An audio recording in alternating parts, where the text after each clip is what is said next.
सबसे पहले लेट से आने के लिए माफी चाहता हूं। सुबह से आप लोग बैठे हैं, भूख भी लग रही होगी आपको,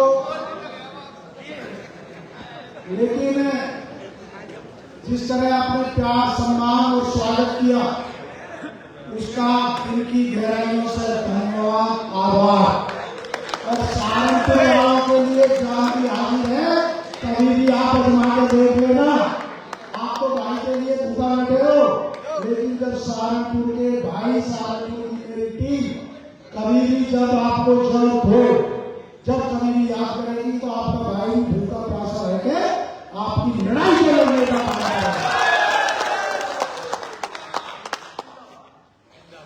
सर्वप्रथम बाबा साहब के चरणों में नमन और वंदन करते हुए, मानव काशीराम साहब के चरणों में नमन और वंदन करते हुए, ज्योतिबा फुले जी को नमन करते हुए, आरक्षण के जनक छत्रपति साहू जी महाराज जी को नमन करते हुए,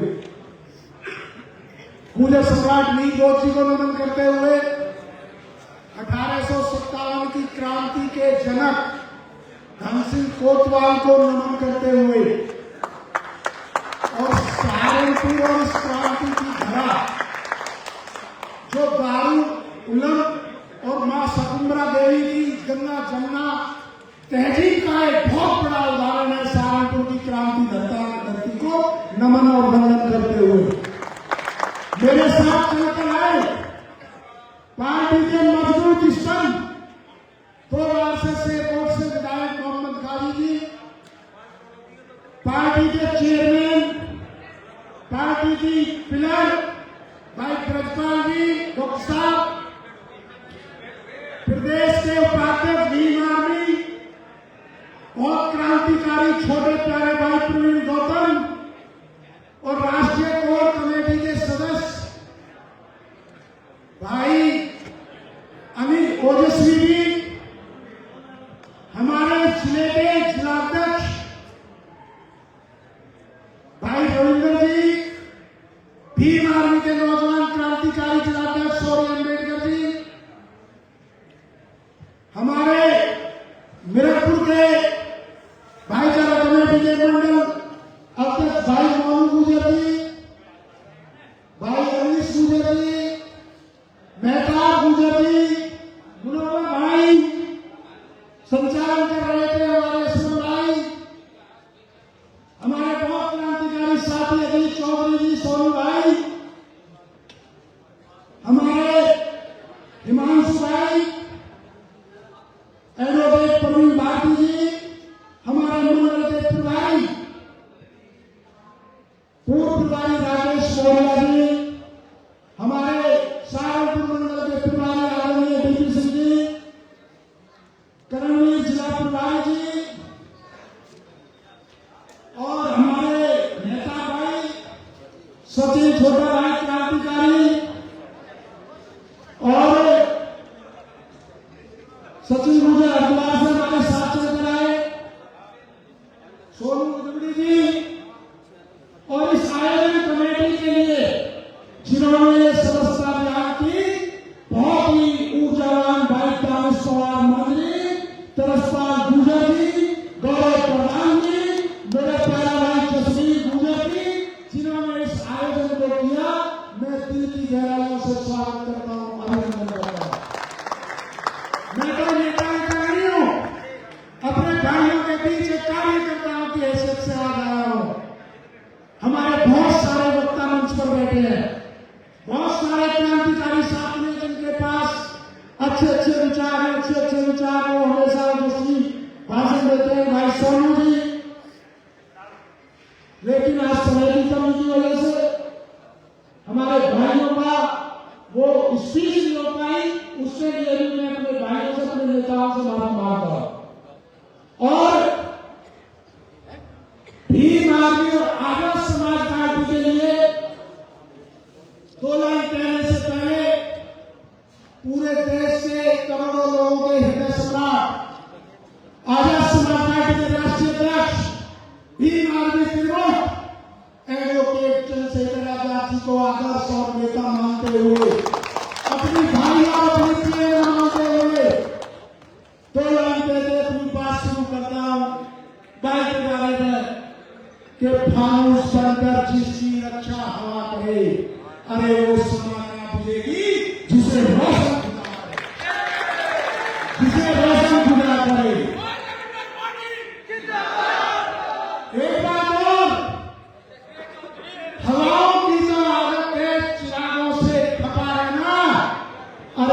से महफूज खुदा रखे, उसे तूफानों से क्या करना, तूफानों से क्या करना।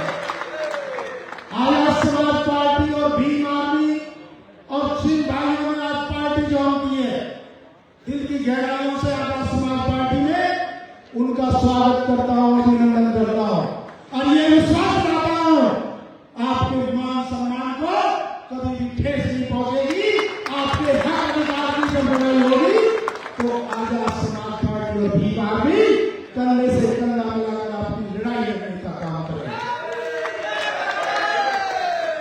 तो आजाद समाज पार्टी भीम आर्मी के लिए भी बनती है, क्योंकि पिछले लंबे समय से हमारे क्रांतिकारी योद्धा सड़कों पर बिना सरकार के होते हुए हमेशा जुल्म के खिलाफ लड़ते हैं, मुकदमे लगते हैं, जेल जाते हैं, कि उनके लिए भी 2 लाइन में खिदमत में पेश करता हूं कि जो दौर है दुनिया का उस दौर से बोलो, अरे ये भैरव की सरकार है, जरा जोर से बोलो।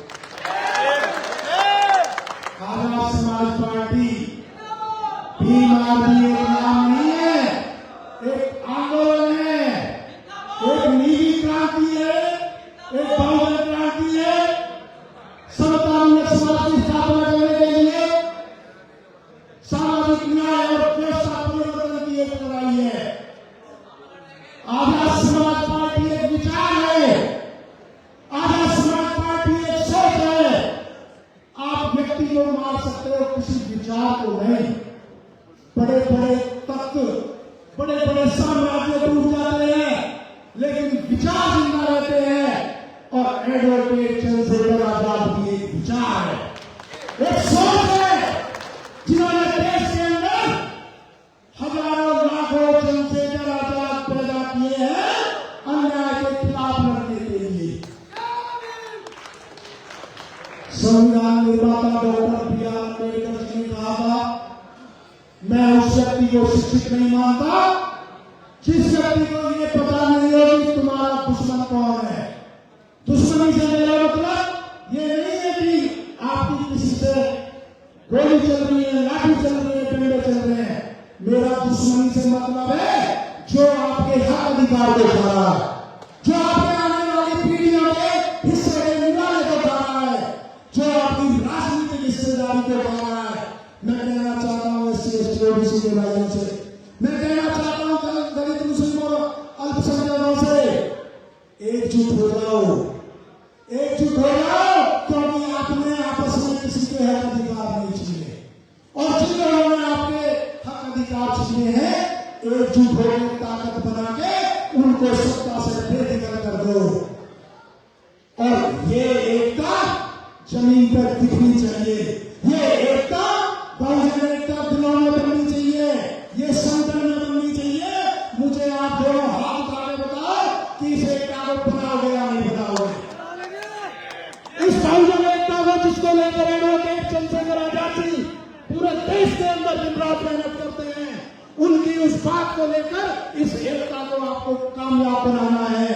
और यदि आपने एकता बना दी तो 2025 का पंचायत चुनाव का सेमीफाइनल आपका होगा मेरे साथियों, मेरे भाइयों, सेमीफाइनल आपका होगा। और 2027 का विधानसभा चुनाव का फाइनल वो भी आजाद समाज पार्टी और भाई चंद्रशेखर आजाद जी हर वर्ग की लड़ाई करते हैं, दलितों के साथ साथ अल्पसंख्यकों की, पिछड़ों की, पूरे देश में लड़ाई लड़ते हैं, किसानों की, करोड़ों की लड़ाई लड़ते हैं। और यदि मुस्लिम समाज की बात करूं, कौन सी लड़ाई भाई चंद्रशेखर आजाद जी ने लड़ी? जिन पार्टियों को आपने वोट दिए, जिन पार्टियों की आपने पहले सरकार बनाई, जब सबसे ज्यादा मुस्लिम समाज को जरूरत थी, तो सबसे ज्यादा जो पार्टियों को आपकी मदद करनी चाहिए, लेकिन वो बैठे रहे। और भाई चंद्रशेखर आजाद -2 डिग्री टेम्परेचर में गाड़ी की छत पे बैठ के दिल्ली के पुलिस हेडक्वार्टर पे कहते हैं कि यदि किसी मुस्लिम भाई पर गोली चलेगी तो पहले चंद्रशेखर आजाद का सीना पार करने जा रहे हैं। चाहे मौलाना साहब का मामला हो, चाहे डॉक्टर काफिल का मामला हो, चाहे आजम खान का मामला हो, चाहे NRC का मामला हो, लाठीचार्ज का मामला हो, चाहे नासिर और जुनैद का मामला हो, चाहे करोना में तबलीगी जमात का मामला हो, चाहे मुजफ्फरनगर में दुकानों पर नाम लिखने का मामला हो, चाहे संबल का मामला हो, हमेशा चंद्रशेखर भाई आपकी चट्टान बनकर आपके सामने खड़े रहे और चुनी सरकार को जवाब देते रहे। मैं बात करता हूं जब पिछड़ों की बात आती है, जाति जनगणना की बात होती है, संसद में कौन बोलता है? भाई चंद्रशेखर आजाद। जब जाट समाज की पहचान की बात आती है, पहचान की बात आती है, तो इनकी अपनी सबसे पहले आवाज कौन उठाते हैं? भाई चंद्रशेखर आजाद। और यदि मैं गुर्जर समाज की बात करूं, जब सहारनपुर में गुर्जर गौरव यात्रा निकली थी, अजय पहलवान जी, अजय प्रधान जी बैठे हैं, तो सबसे पहले 2,500 मुकदमों को गुर्जर समाज के मेले पर लगा दो, तो चंद्रशेखर भाई ने आपके लिए आवाज उठाई थी। जब ग्वालियर में कोई नारा हुआ, तो आचार संहिता के अंदर देश में चुनाव का भाई चंद्रशेखर आजाद था, जो गुर्जर ग्वालियर में लड़ाई लड़ने के लिए मेरे साथ कंधे से कंधा मिलाकर गए थे। अरे जब सुरक्षा भाभी का मामला हो, फर्जी आकाश गुर्जर का एनकाउंटर का मामला हो, जब भाई चंद्रशेखर आजाद बोले, जब गुर्जर रेजिमेंट का मामला हो, जब भाई चंद्रशेखर आजाद बोले, जब किसानों की रिहाई का मामला हो, जब भाई चंद्रशेखर आजाद बोले, जो हर वर्ग की लड़ाई लड़ने के लिए तैयार, हर वर्ग को साथ देने के लिए तैयार है, तो आप ऐसे भाई को इस उत्तर प्रदेश की चीफ मिनिस्टर की कुर्सी पर बैठा हुआ है, बैठा हुआ बताओ, उसके लिए मेहनत करनी पड़ेगी, उसके लिए गांव-गांव जाना पड़ेगा, उसके लिए बूथ कमेटी बनानी पड़ेगी, उसके लिए संघर्ष करना पड़ेगा। यदि आप संघर्ष करने के लिए तैयार हो, तो बहुजन समाज को उत्तर प्रदेश का शासक बनने से कोई नहीं रोक सकता। दुनिया की कोई ताकत नहीं रोक सकती भारत समाज पार्टी और भीम आर्मी को बहुजन शासक देश का बनाने के लिए। मैं कहना चाहता हूँ, पूरी दुनिया में, पूरे विश्व में बिना संगठन के कोई महान कार्य नहीं हुआ है। इसलिए संगठन को मजबूत करो, बूथ कमेटियां बनाओ, क्योंकि 21 सदी हमारी है, भाई है। बाबा साहब ने कहा था कि 21वीं सदी तुम्हारी है। यदि तुमने इस बैठी चूक कर दी ना, तो ऐसे मुकदमे लगते रहेंगे, संविधान भी खत्म हो जाएगा, ऐसे जेलों में पड़े रहोगे और कोई आपको नहीं पूछेगा। अब यदि इस मुद्दों की बात की जाए, संसद के अंदर चंद्रशेखर भाई ही ने सबसे कम उम्र में, सबसे कम समय में, सबसे अधिक जनहित के मुद्दे उठाए मेरे साथियों। 500 रुपए से न्यूनतम वेतन 700 रुपए, किसके सवाल पर हुआ था संसद के अंदर, जो आज कानून बन गया देश में? भाई चंद्रशेखर आजाद जी ने न्यूनतम वेतन जो 500 रुपए था, उसे 700 रुपए कराने का काम किया। भाई चंद्रशेखर आजाद ने समान शिक्षा की बात की। भाई चंद्रशेखर आजाद ने संसद के अंदर खड़े होकर कहा, यदि प्रधान का बेटा सरकारी स्कूल में पढ़ेगा, तो पटवारी का बेटा, तहसीलदार का बेटा, डीएम का बेटा, एसडीएम का बेटा, प्रधानमंत्री का बेटा, मुख्यमंत्री का बेटा, ये सब प्राइमरी स्कूल में पढ़ने चाहिए। जब इस देश की शिक्षा का स्तर रहेगा, यदि सिपाही का बेटा प्राइमरी स्कूल में पढ़ेगा, तो दरोगा का बेटा, सीओ का बेटा, एसएसपी का बेटा, सीपी का बेटा भी प्राइमरी स्कूल में पढ़ना चाहिए। और इसी तरह चिकित्सा के लिए यदि गरीब का बेटा सरकारी अस्पताल में इलाज कराएगा, तो विधायक का, एमपी का, मंत्री का, मुख्यमंत्री का, ये सबके इलाज भी सरकारी अस्पताल में होने चाहिए, नहीं होने चाहिए? देखिए, जाग जाओ, बहुत कम समय है उत्तर प्रदेश के विधानसभा चुनाव में, और उत्तर प्रदेश के विधानसभा चुनाव की तैयारी अभी से शुरू कर दो। और इस गठजोड़ को यदि पश्चिम उत्तर प्रदेश की बात करी जाएगी, तो दलित मुस्लिम अल्पसंख्यक और पिछड़ा वाला और कुछ फंसा नहीं है। ये दलित गुर्जर मुस्लिम खड़े हो जाए और ओबीसी की जातियां सफल हो जाए, पश्चिम में नहीं पूरे उत्तर प्रदेश से सफाया हो जाएगा, सारी पार्टियों का सफाया हो जाएगा। केवल आप इस एकता को बनाकर देखो, और इस एकता के साथ ही, क्योंकि हम, यदि आप पढ़ोगे कोई गठबंधन हो जाए, किसी से गठबंधन हो जाए, अरे ये गठबंधन का चक्कर छोड़ो, ये पैसा नहीं होगा, सारा लेना छोड़ो,